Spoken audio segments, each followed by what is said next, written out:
Hello and welcome to One Idiot in Recovery. The reason being it's one idiot in recovery now as opposed to two idiots in recovery is my partner Scotty decided this was too stressful. So I've had a lot of people ask me when we're going to do the next podcast, when we're going to do the next podcast. And I thought, you know what? Let me continue. I've given it a lot of thought and I wanted to interview somebody that's on the other side of the fence, somebody that lived or is very close to an alcoholic and what they went through.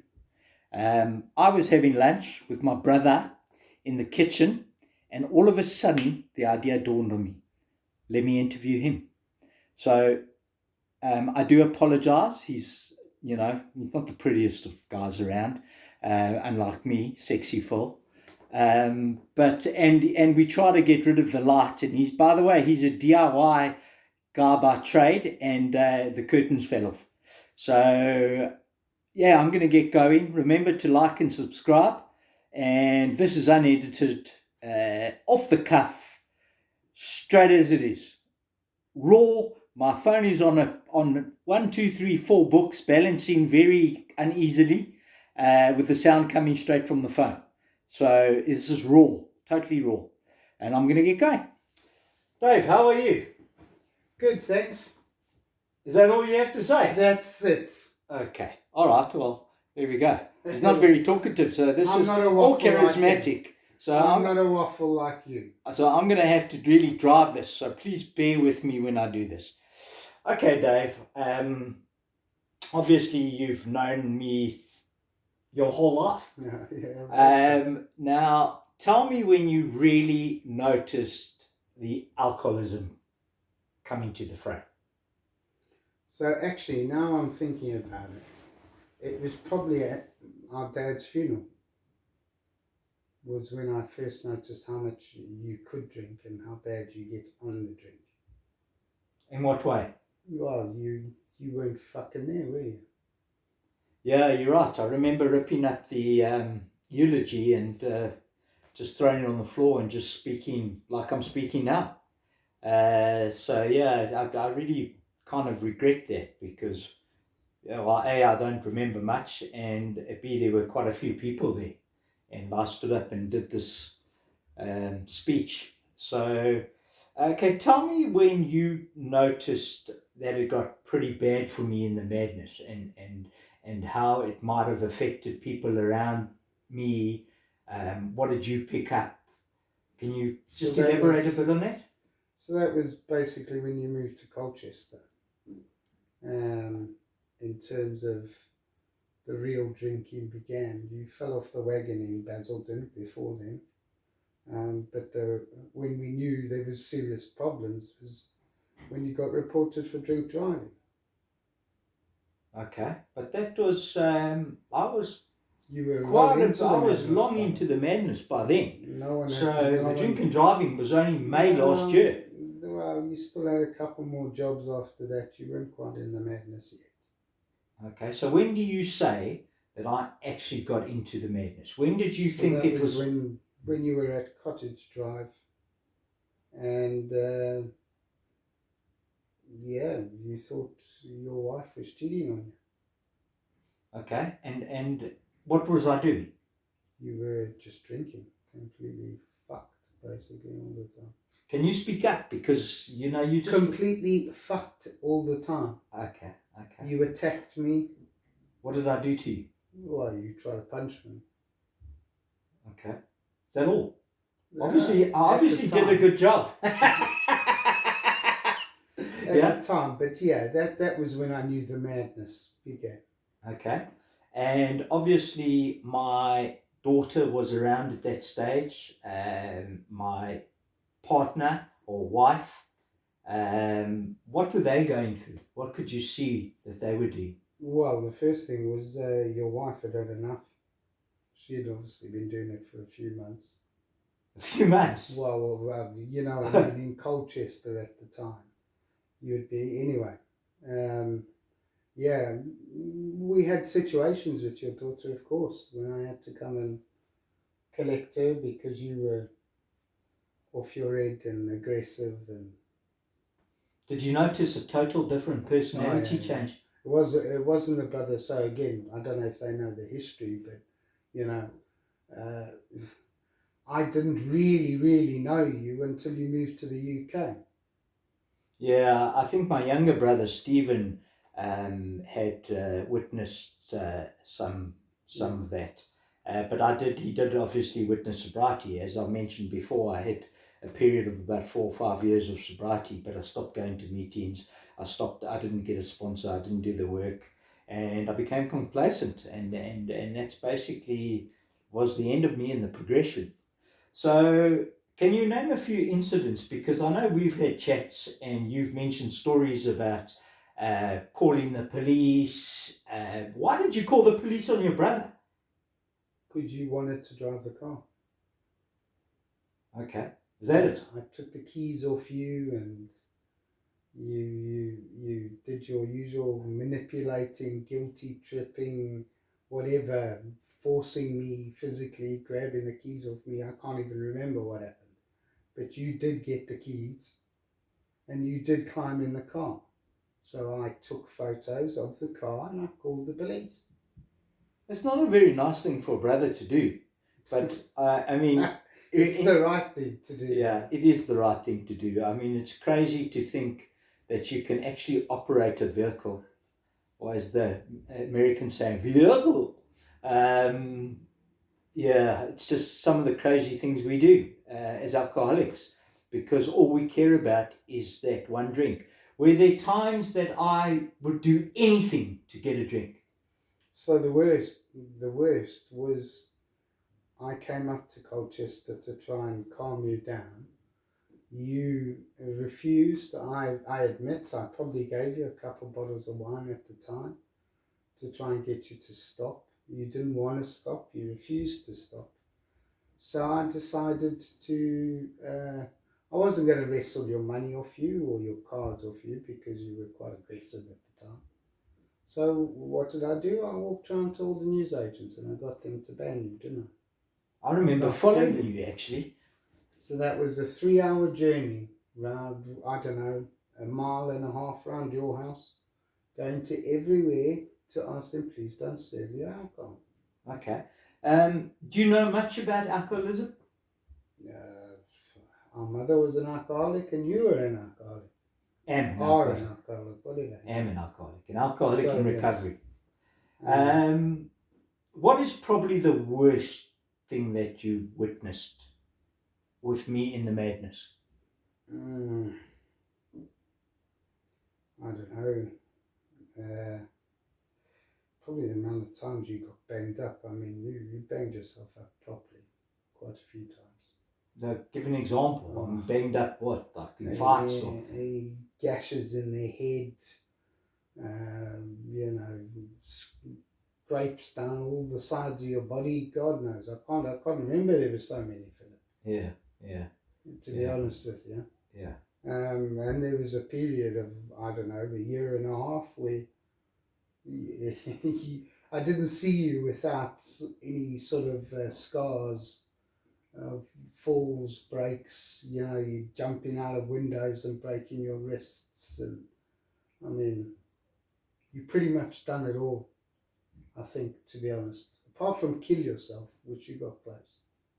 Yeah, look, I mean, it's the sad thing when it comes to alcoholics because, it's known as a family disease because it affects everyone in the family. I mean, I literally went from having a good home, a loving family, to sleeping on a park bench alone.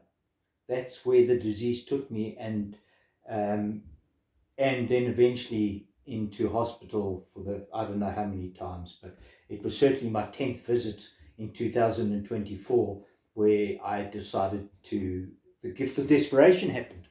I just knew that I was going to die. Doctors knew I was going to die. I'd reached the stage of psychosis. So what was that like, by the way, with seeing me with psychosis in the hospital?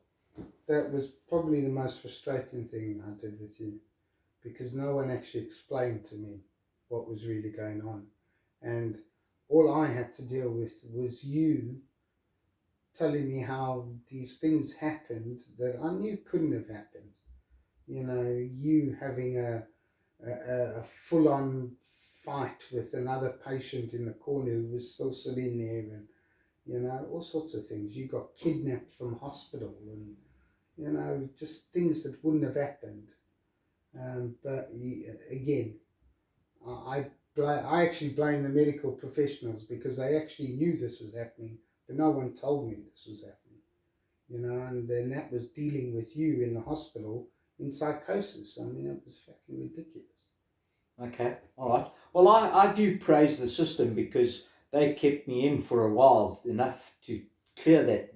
Not clear, I mean, it takes a long time to clear, but at least to make me think on the right path, that I was definitely, I had no more relapses in me. There's no ways I was going to be coming to a hospital ward next time. And I decided to fight. And thanks to my higher power, I'm here today to do these podcasts. So initially, I wanted to do someone from Al-Anon, but I was sitting in the kitchen, and the penny just dropped, just to interview my brother. So, Dave, okay, we've discussed it. How was my daughter during the times that I was in blackouts, or the times I was drinking and out of it? She told me a story the other day, where I would just scream at 3 o'clock in the morning, just scream from the bedroom. And then I would come running, well, not running, I mean, not breaking my neck down the stairs, and going into a room. You know, and she said you would just scream for nothing. And I don't know why. I have no clue. What did my daughter say to you? Well, I was there. I was there a lot of the time, Phil. And I have videos of it. Of you lying upstairs just screaming, talking to yourself. Absolute gibberish. Just off your fucking head, basically. Okay. You know, and you did these things, and I'm sure there was some sort of thought behind it, but you couldn't tell us because you weren't coherent. And I think it's just pure emotion at that point with the alcohol. You were angry, you were upset, you were sad, you were, you know, and you didn't know how to handle. Well, I mean, it was a massive shock for me. That was, because that was that was where you pretty much lost everything, and we tried everything. We had tried everything to pull you out, and that's the frustrating thing for people who are on the circle, who do love you, is you don't respond. You actually don't respond. I remember sitting with you 50,000 times having the same conversation about why not to drink. You know, you have so much ahead of you. You know, I know you, at the time you thought you had lost everything, but, you know, you still had plenty to go. And you, I remember thinking, after having a chat with you in your bed, where you had pissed the bed, and you were, you know, I was just trying to calm you down from the screaming and the yelling and the aggression and everything. And I thought I couldn't see a soul in your eyes. Yeah, you were gone. That's the truth of it. You were gone. You were absolutely fucking gone. And I made the decision at that time. It was hard. You know, I said, I can't help you, and I'm not going to fucking fall down the hard road with you. I'll do everything I can. And that's why I said to you, you make your choice now. I can't help you anymore. Yeah, I mean, obviously you can see that's quite an emotional thing for my brother, and that's what happens to the people that you affect. And this is me being in full recovery now, and those memories are obviously still haunting Dave to this day. I'm lucky that I don't remember most of the stuff, but I do get reminded occasionally, and yeah, it's very scary. It's very, very scary. Dave, yeah, thanks for expressing that. I know some of these questions are hard, and I knew this was going to be a very hard interview. Now, an alcoholic, there's only one person that can save themselves. Did you know that? Yeah. What is that? I learned that the hard way. Yeah. You. Yeah. An alcoholic, you can't get family involved. You can't actually do anything. They have to reach what you call rock bottom. But I had 20 of those. So what's everyone's rock bottom? Everyone's journey is different. The thing here is you've got to try and catch it early, and you've got to believe that you will have the yets.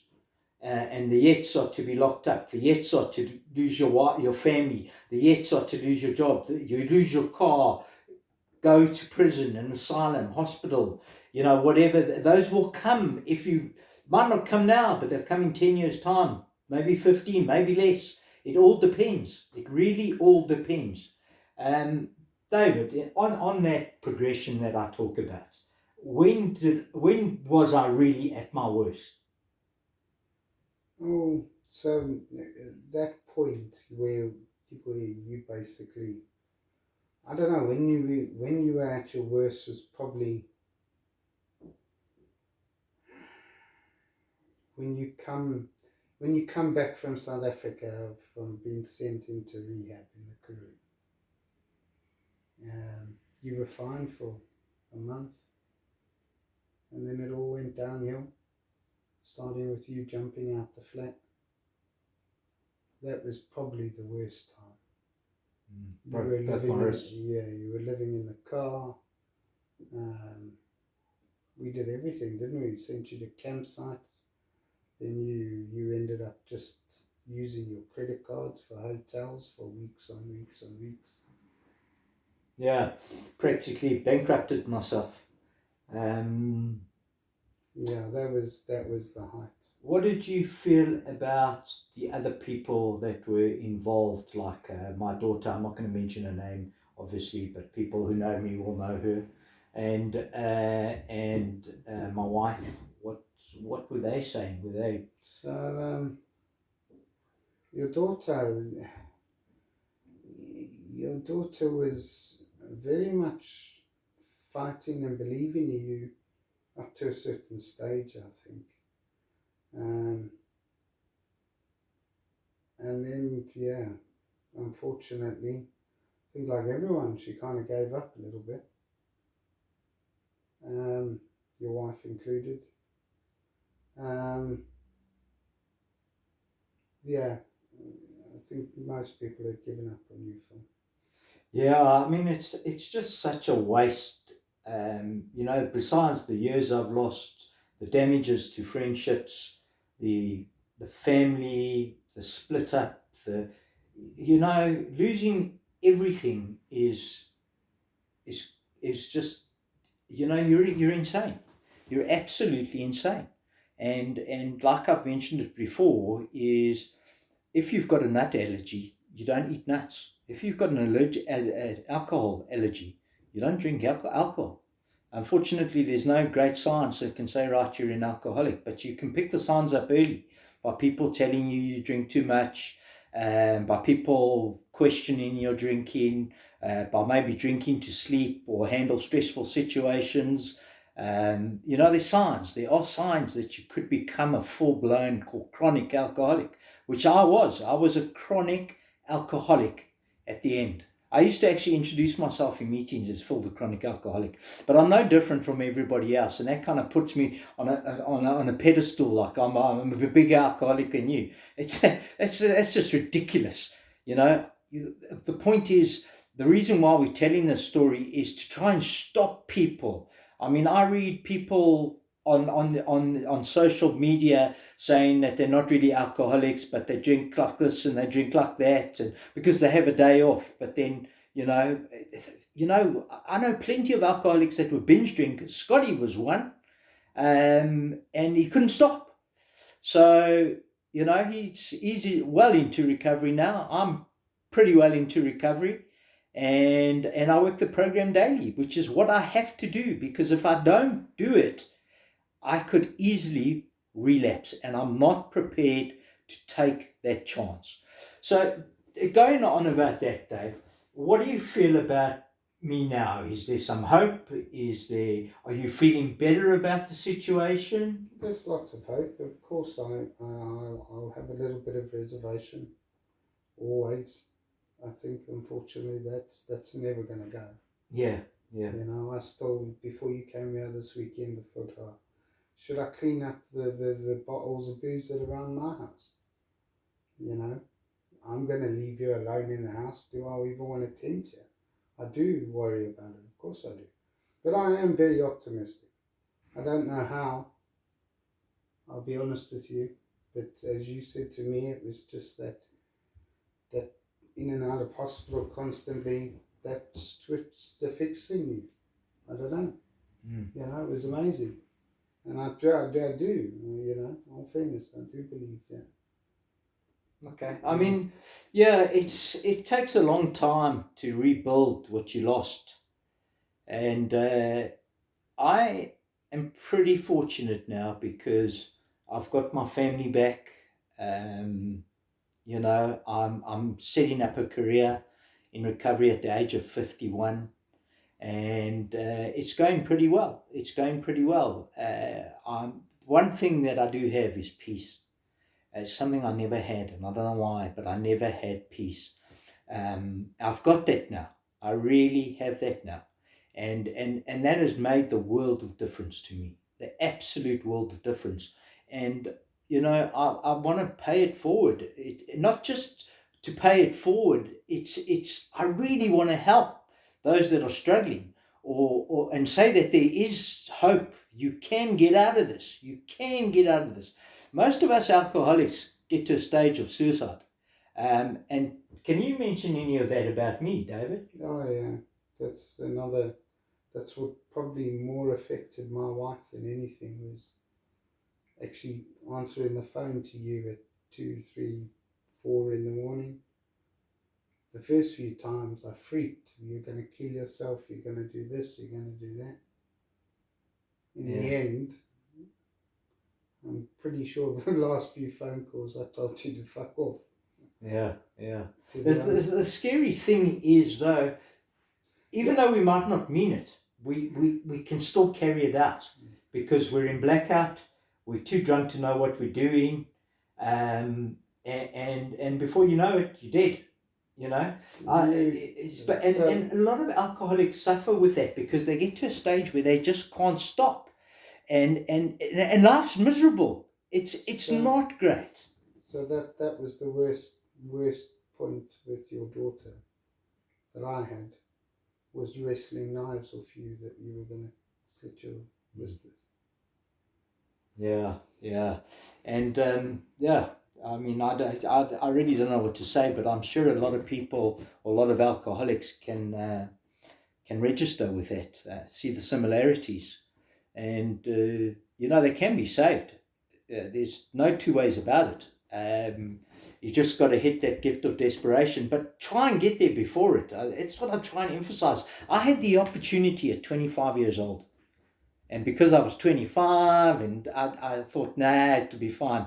Little did I know where I would be 25 years later. You know, and that's why, and the people that have long sobriety, 20, 30, 40 years, whatever, are the ones that got it early, that realized they had to do this because they were going to end up like me. You know, so I unfortunately won't have that much sobriety unless I'm 150, but that's not going to happen. As long as the Springboks win tomorrow, I'll be quite happy. What do you think about the Springboks tomorrow, Dave? Oh, we're definitely going to win, don't worry. It'd probably be the first time I'm watching the Springboks sober. So anyway, yeah, I think I'm going to end it there. The video is 24 minutes. I'm going to continue and I'm going to think of ideas. Let me know what you think of the video or the podcast. Like, subscribe. I'm going to try and get a bit more professional, but this is honest and raw. I can't do it better than that. You know, I can go and pay and be in a proper studio and do all that stuff. I mean, this was literally decided an hour ago to do this and put my brother on the spot, and me to a degree. I hadn't prepared. But I hope you've enjoyed it. If you've got any questions, please just pass them on to me, and I'll try and help in any way I can. Like I said, this is more directed at what people go through and what we don't realize we're doing to those around us.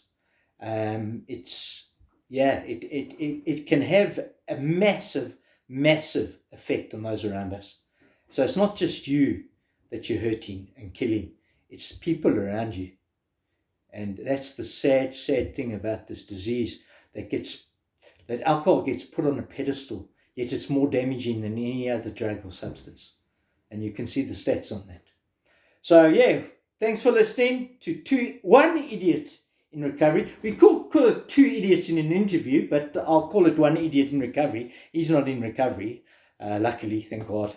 And we'll check you guys soon. Cheers.